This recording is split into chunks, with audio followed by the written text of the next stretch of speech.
Ayan guys, kasi na-miss kong magluto, kaya ayan. Kung napapansin nyo, naglagay ako ng cubes na porky.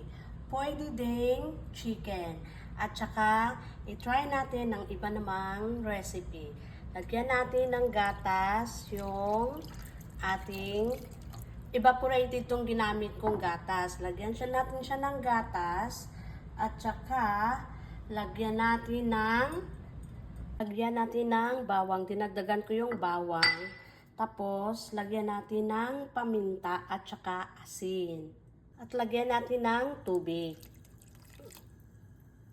Kalahati lang ng cup ng tubig. So, takpan natin para atin siyang lutuin. Ayan, pag kumulo na siya, tanggalin nyo lang yung mga ganito. Parang may nagbubula-bula. Tanggalin nyo lang yan. Pagkatapos, takpan natin ulit.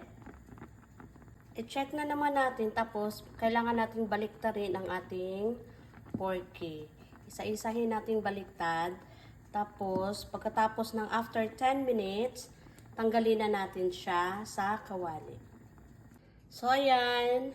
After 10 minutes, kailangan natin tanggalin ang ating porky at ilagay muna natin sa ating strainer. Ayan. Ayan. Habang pinapa-dry muna natin yung ating porky, kasi kailangan na siyang i-dry ng kahit 30 minutes.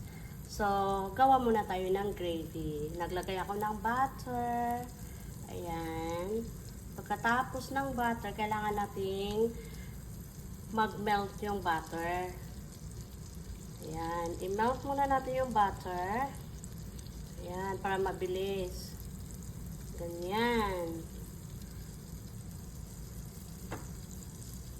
Tapos, ilagay natin yung all-purpose flour.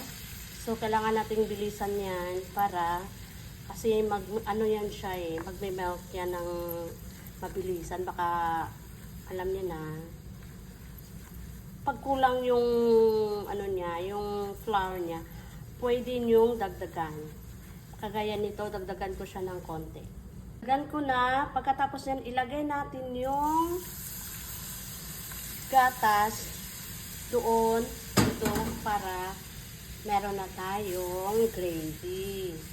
Gatas, tapos maglagay tayo ng chicken cubes, or, no, it's porky pala, porky cubes, sorry. It's porky, then salt and pepper. Lagyan ko na siya ng salt and pepper, tapos paprika, at saka yung powder na garlic. Yan. So, nagpainit na ako ng oil. So, kunin natin siya at i-dip natin dito sa itlog. Pagkatapos, i-dip naman natin sa breadcrumbs. So, ilagay na natin dito sa ating mainit na, ayan, kailangan natin painitin ng masyado yung ating mantika para hindi siya magtalsik siya, okay? Ayan ang finished product. It's a yummy delicious. Ayan. O, diba? Meron na tayong gravy at ang sarap ng gravy, promise, I swear. Kasi nung tinikman ko siya, sabi ko parang nakachamba ata ako. Tsareng! Basta, ayan, so mapapadami ang rice natin. Kaya ayan, thank you guys for watching. And please follow me for more videos. Love, love, love! Kainan na! Yahoo!